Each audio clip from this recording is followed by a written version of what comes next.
The Detroit Tigers take down the Mariners on the field, and off the field, some potential roster moves are starting to loom. We'll talk about it all today on Locked On Tigers.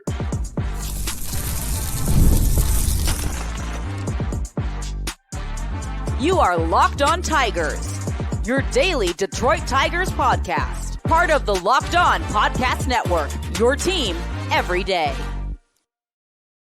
What is up, everybody? Welcome back to another edition of Locked On Tigers. I'm, of course, your host, Scott Bentley. Today is Wednesday, August 7th, 2024. Thank you so much for making Locked On Tigers your first listen every single day. We are free and available wherever you get your podcasts, including YouTube, part of the Locked On Podcast Network, your team every day. This episode is brought to you by Prize Picks, the easiest and most exciting way to play daily fantasy sports. Go to prizepicks.com/LockedOnMLB and use code all lowercase LockedOnMLB for a first deposit match up to $100. Welcome all, everybody. Happy Wednesday to all. The Detroit Tigers take down the Seattle Mariners by a score of 4-2 on Tuesday night. That did transfer over into Wednesday, very, very early morning.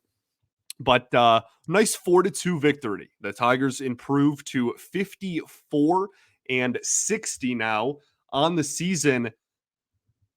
I mean, to be completely honest with you, this was just a really good, sound victory outside of the dropped ball in center field that should have ended the ballgame, right? Like outside, and that's a slippery slope. You can't just, pretend like bad plays didn't happen. It's a very slippery slope, and I'm not trying to slide down here, but this was for 27 outs, including then the out after the dropped ball in center field, or not dropped, but the ball that just fell in between Meadows and who was in right field? Winfield Perez.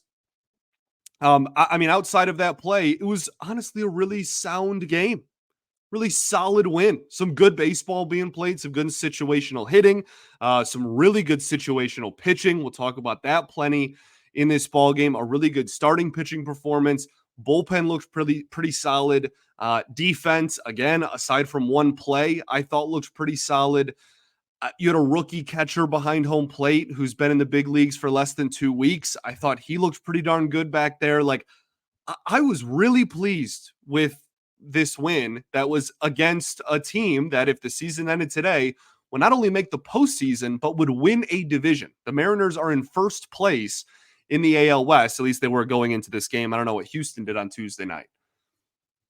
And the Tigers went out there and looked like a team in charge and in command for most of the ball game. Obviously, the offense got off to a little bit of a slower start. But if you're talking about what went right, I think it honestly starts with the offense even putting up 4. And I know that that's a really low bar, and I'm not trying to, overstate or oversell you this offensive performance. It's 4 runs, but getting 3 off of Luis Castillo is a win. That is a darn good pitcher. This is also the best rotation in the game of baseball. Number 1. I think they said on the broadcast that they had the lowest starting pitcher ERA in baseball. And we talked about that yesterday, right? Like the Mariners, I wish I saved or bookmarked or whatever the tweet that I saw a few weeks ago. But the tweet, I laughed at it because I thought it was funny, but it's also kind of true. Like the Mariners are what happens when you go into MLB The Show and you give an 120 loss team or 100 loss team, like the best rotation in baseball, and you go, let's see what happens. Like that, you get the 2024 Seattle Mariners. So being able to fight and get 3 runs, 8 hits off of Castillo, I mean, to me is a pretty darn good day at the office for this offense. And again, low bar for this offense's standards. I understand that, but I think we have to give credit where it's due as well. The top 3 in this lineup, and I've been very critical of how if you break the lineup into three parts, I've been rather critical about who is being placed in the top three. I have no issue with Colt Keith. He's been on a heater for a while now, has made the adjustment to the major leagues and has been really good. But I've been critical of Vierling quite a lot this season. And Winfield Perez, I have not been very critical of, but we pointed out earlier in the week that he has been slowly kind of sliding back down to earth here. And in this game, those three were your top three hitters, and they combined had 5 hits. Vierling and Perez with 2, and Colt Keith with one with that was an RBI. So fantastic performance from the top 3 in this lineup. Parker Meadows, fantastic day at the office. Goes again outside of the ball that was probably his in center field. We can stop talking about that and bring it up later when we get to what went wrong. But Parker Meadows, 2 hits. One of them was an RBI single, and one was an absolute tank. That ball was obliterated, destroyed, annihilated, whatever word you want to use. That ball was crushed. 415 feet to the pull side. Now, that was an awful pitch. I have an ongoing joke in one of my friend circles that anytime someone throws a really, really bad pitch, we always say it's the second worst pitch we've ever seen, because we all were watching, I believe it was the 2020 season, the Angels against the Oakland A's, and Hobie Milner threw a hanging, I think it was supposed to be a slider, but it did not slide, to I believe it was Matt Olson, still with the A's, and he hit a walk-off home run on opening day in the COVID season. I think that's the correct year. That is the worst pitch I've ever seen, and this one rivaled it. That was an 82-mile-an-hour sweeper to the opposite platoon hitter, opposite-handed hitter. And Parker Meadows, say what you will about the average and the swing and miss stuff, all probably pretty fair at this point in his career. The dude has pop, and that has been proven at every level of his professional career, and he got a hold of that one. And that just continues to reiterate the point that it's not like my idea. This is something that every single person in the Detroit media market and probably most fans understand about Parker Meadows. And that is, if this dude is even a league average hitter, he is going to be legitimately one of the most valuable players on the team, and could be one of the more valuable players in like the American League, because that's how good he is on the bases. That's how good he is in center field. And again, like the sprint speed, he's fast, he has power, he draws walks, he's an elite defender. This dude has the ability, he has the tools to legitimately be one of the more valuable players in the Tigers organization. It's just a matter of, can the hit tool be good enough? Not good. We're putting an extra word at the end of that. Good enough. That's all it needs to be for him to be an incredibly valuable asset to this organization. And nights like this kind of show why. I still want to point out to people too that he has looked significantly different since being recalled from the minors. Not since coming back from injury, because in the 3-game set against the Reds, it was from in between, right? He got called up and then played 3 games and then got hurt. In those 3 games, he looked phenomenal at the plate as well. He has made major mechanical adjustments in his swing, and we talked about them a lot the first time he got called up, and he has continued with those, and I think he looks great. The one thing that I want to keep looking out for, if I have to find something to complain about, like I always do, he did strike out on a fastball up and away, and when he got sent down the first time, that was one of the big holes in the strike zone that he had, was fastballs up and away, especially from righties. He would swing through a lot, and that did get him on a 3rd strike in this game. But this was a really, really encouraging performance. And I continue to, again, as a lot of people do, bang the drum of like, this dude could be so valuable to this team going forward. It's just a matter of whether he can put it all together at the plate. Okay. Got a lot more that went right. Not too much went wrong. And then we have a lot of stuff to go over. All right. We will do all of that right after this.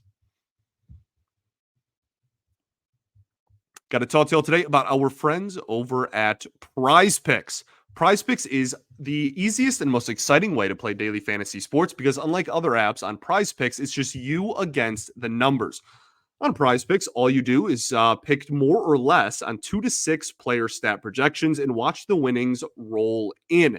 You can now win up to 100 times your money on Prize Picks with as little as 4 correct picks. You can turn $10 into $1,000, get in on the excitement, and win up to 100 times your cash with the summer games on Prize Picks. Again, $10 into $1,000 while watching Team USA rack up the gold medals this summer.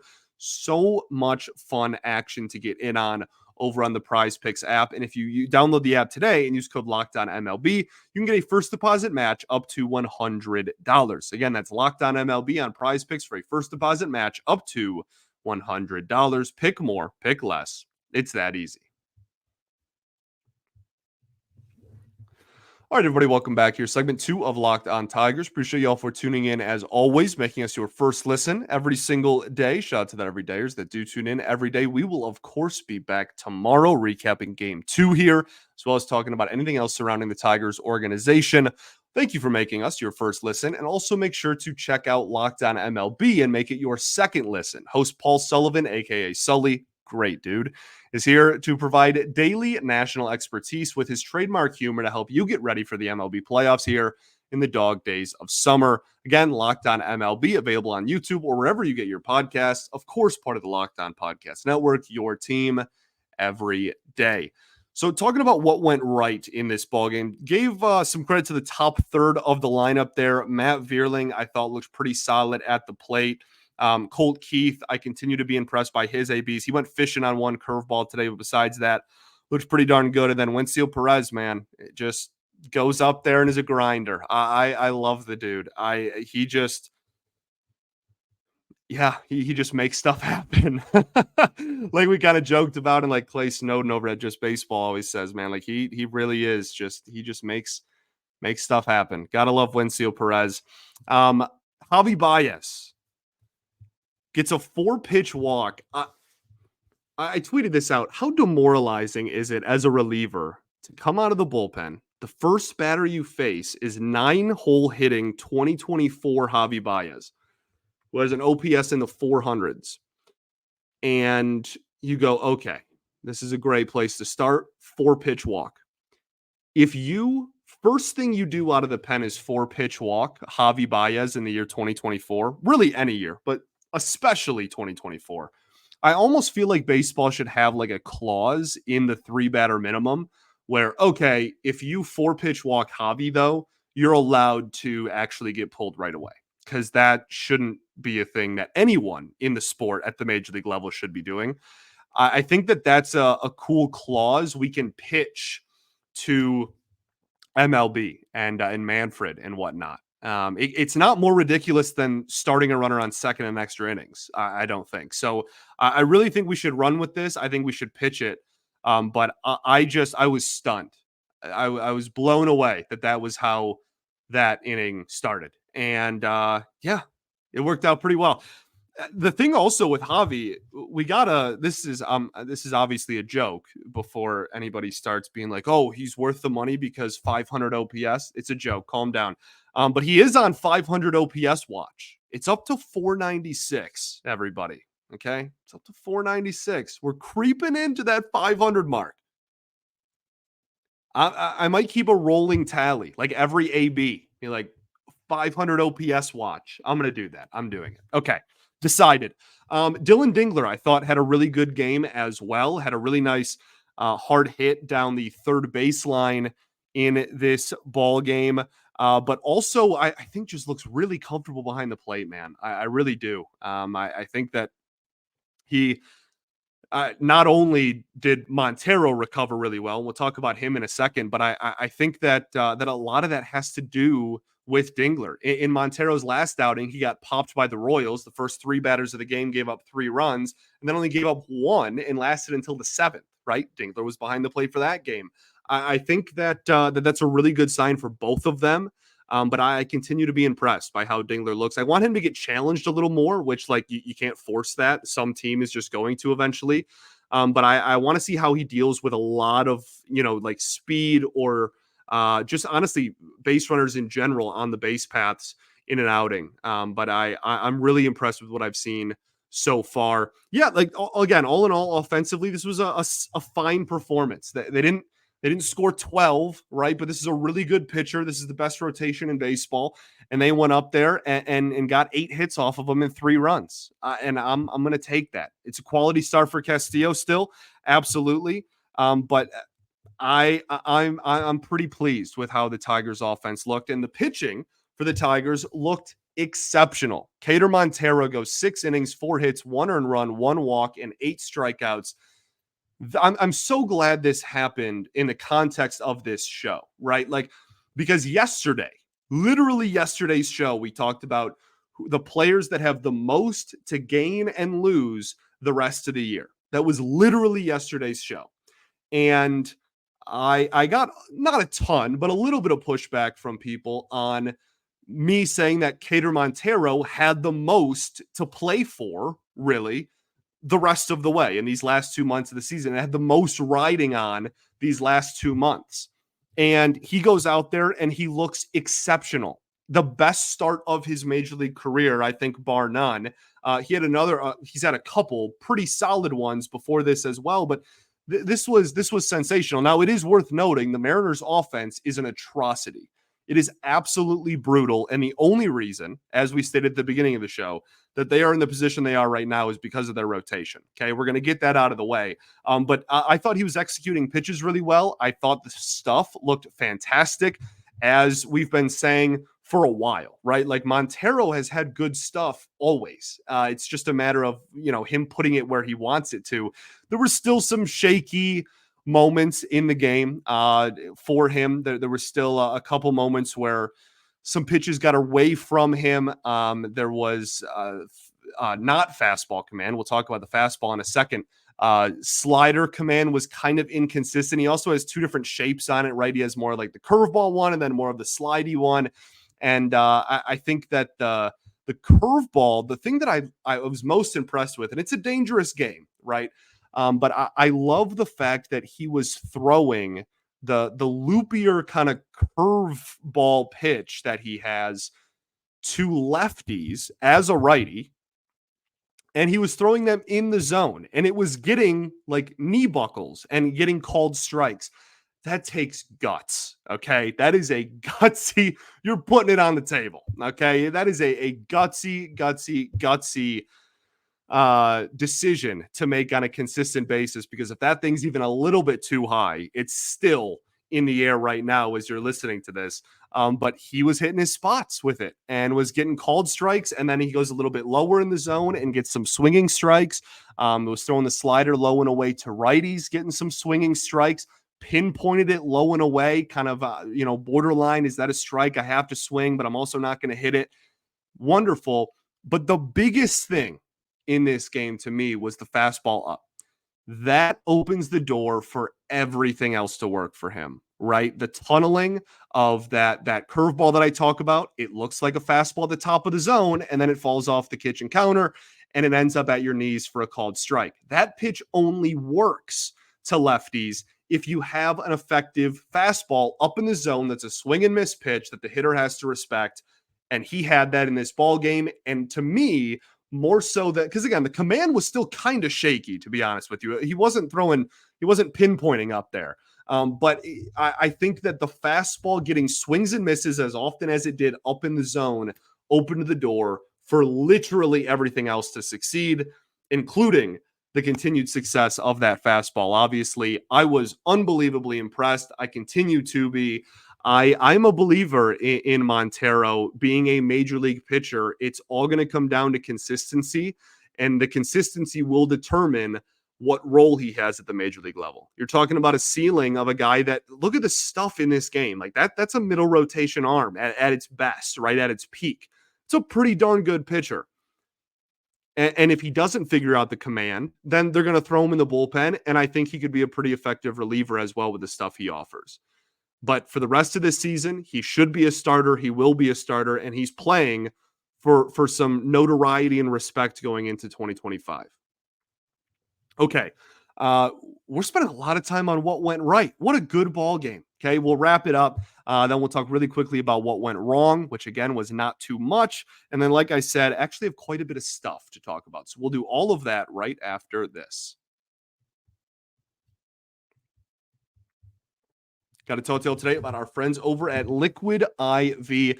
Get hydration with electrolytes, essential vitamins, and clinically tested nutrients from the #1 powdered hydration brand in America. Yes, of course, we're talking about Liquid IV. Keeps you hydrated in any situation, dog. Traveling, going to summer festivals, a late night out, you name it. Liquid IV is clutch if it is on you. Keeps you hydrated in all situations.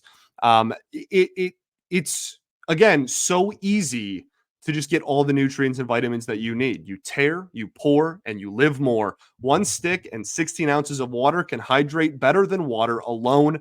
Powered by LIV Hydroscience, an optimized ratio of electrolytes, essential vitamins, and clinically tested nutrients turn ordinary water into extraordinary hydration at any time. 3 times the electrolytes of the leading sports drinks and 8 essential vitamins and nutrients, always non-GMO, vegan, gluten-free, dairy-free, and of course, soy-free. So no more thirsty summers when you indulge in hydration with Liquid IV. Get 20% off your first order at Liquid IV when you go to liquidiv.com and use code MLB at checkout. That's 20% off your first order when you shop Better Hydration today using promo code MLB at liquidiv.com. All right, everybody, welcome back here. Third and final segment, Locked On Tigers. Appreciate y'all for tuning in as always. Tyler Holton, I wanted to shout out really quickly. Definitely on the side of things that went right. I believe that's 22 innings of scoreless baseball for Tyler Holton. Been sensational for a while now. Jason Foley, really good performance. 1 inning, 2 strikeouts, a perfect baseball. Really good usage by AJ to use him in the 8th against the bigger threats in the lineup. And then again, went to Bo Brisky there, little shaky, mostly due to the defensive blunder in center. But and then Tyler Holton comes in and closes the door. What went wrong? Not a lot. The play to end the game was brutal, but like I think the world of Parker Meadows defensively. I don't care. Like if it costs us the game, I guess maybe I'd be a little upset. But even then, like Parker Meadows is one of the best defensive center fielders this team has had in my lifetime. Like that's legitimately true. He might be the best. Like he's phenomenal. It's either him or Austin Jackson. Like he is absolutely incredible out there. It's not something that's going to happen often. Clearly a miscommunication. It's not like it had anything to do with his ability to roam center field. It didn't cost him the game. I'm not losing sleep over it. On the Bo Brisky slider. Now, he did get a called third strike on it to strike out Randy Arozarena. So I want to give him credit where credit's due there. He did get a big strike and a leverage count with the slider, but that was not where he wanted that pitch. He missed his spot quite a lot. It was kind of a hanging slider over the heart of the plate, and Randy did not expect him to throw a slider, was clearly sitting either changeup or fastball and just didn't even swing at it. If he did, that ball might still be into orbit. I didn't like the pitch very much. And all the pitches, the sliders that he threw that were attempts of getting swings and misses to Randy and to other people that he faced were spin on and were not even really offered at. And that's something that I noticed pretty clearly. But the changeup looked maybe the best it has all season in the same breath. So I don't have an issue with what I saw out of Brisky in this ball game. Just the slider specifically continues to be kind of a shaky thing. And then Justin Henry Malloy, weeknight at the plate, 0 for 4 with 3 strikeouts. That's something that we continue to talk about. He gets a lot of walks. He doesn't chase very much.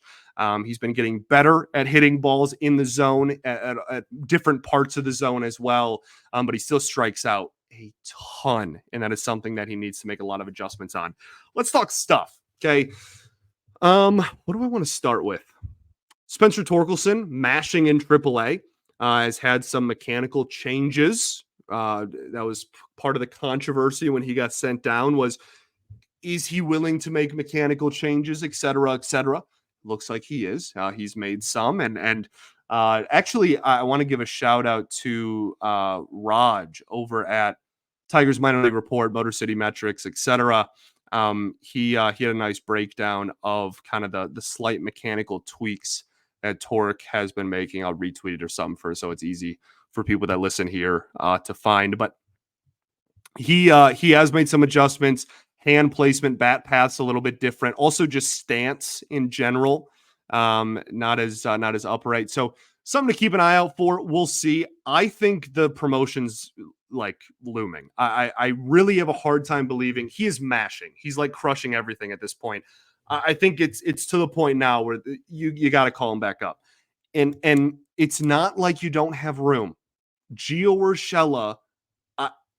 This sounds like I'm a Gio Urshela hater. I don't. I'm fine with the dude. I have no issue with Gio Urshela. It just makes zero sense that he is on the Detroit Tigers roster past the trade deadline. Zero. Literally, the number 0, as in less than 1. So that I don't know why it didn't happen on July 31st. I really don't. But Torkelson looks better. He's made some adjustments. I think you have to see what those adjustments do against Major League pitching. And I think that's what these last 2 months should be used for. Kerry Carpenter down in Toledo as well, starting a rehab assignment. I'm not a doctor, right? I think I a few weeks ago was even saying like Kerry Carpenter may not play at all this season. That's kind of the impression that I was getting. Clearly not a doctor, clearly wrong yet again about another injury update here over at Locked On Tigers, and couldn't be happier about it. So we'll keep an eye on that. I'd imagine he'll get a week or so. Back is something you just really don't want to rush or mess with. So we'll see how he looks and how he's progressing, but that's great news. And then also Casey Mize is rehabbing soon. He's going straight to AAA to start his rehab assignment, which begins on Thursday. So tomorrow, as you are listening to this, now he is still on the 60-day IL. So he still has until the end of August, whether he pitches a no-hitter on Thursday or not, it does not matter. He is down there in Toledo. He is not going to be on the Detroit Tigers until the end of August because of that weird move that the Tigers did, moving him to the 60-day injured list. So those two, something to watch out for. And between Carpenter, Mize, and Torkelson, we could see all 3 of them back in Detroit here by the end of the month. Okay. News around baseball. The White Sox won a ball game. You know, I know we're supposed to like hate the White Sox and whatnot. And like if they were good, I would. I couldn't stand the White Sox when they were winning the division in 2021. Interdivision rivalry, Chicago, Detroit, et cetera, et cetera. Don't have to explain that to you all. But there is something. I have a lot of friends who are White Sox fans, and there's just something so like we've been there so often in my lifetime, right? Like you have to understand my earliest baseball memories. The reason that I am debatably probably would have ended up a baseball freak as is. But one of the biggest reasons that it was so easy for me to get into baseball, besides just the fact that my mom played and was really good, was that, the Tigers were awful. And so we could get tickets the day of, good seats for no money, because like my earliest Tigers memories are them losing 119 games, right? And so I think that and then 2019 they lose 114. We haven't gone 500 since I was in high school, right? Like it's just when I see a team that's that bad, I just go, man, like I do feel for you though, because I've been there a lot, far too often over a 26-year span. So just good for the South Side. Okay, good for you all. Won a ball game. Have a night, Chicago White Sox. I think that's pretty much it. The Mariners, again, obviously today, as you're listening to this will be George Kirby against Tarek Skubal. Look, you took game 1 and you have Skubal game 2. You have a chance to go up 2-0 against the division leader. I should check and see if they're still the division leader as I say that. Yeah, they're still half a game up at the time of this recording, at least, on the Houston Astros. You had a chance to go up 2-0 before heading into that finale on Thursday, which will be TBD for the Tigers against Brian Wu for the Mariners, who's, again, in the rotation, so you can assume has had a really good year. Okay, that's it for the show. Just wanted to pay our respects and say rest in peace to Billy Beane, former Detroit Tiger, and Jim Weber, who has been the voice of the Toledo Mud Hens for literally decades, is an integral part of this community and this organization.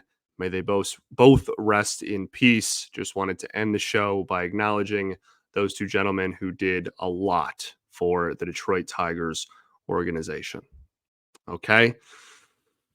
We'll be back tomorrow. Peace and love. Going to therapy's dope. I'll catch y'all then, baby. Go Tigers.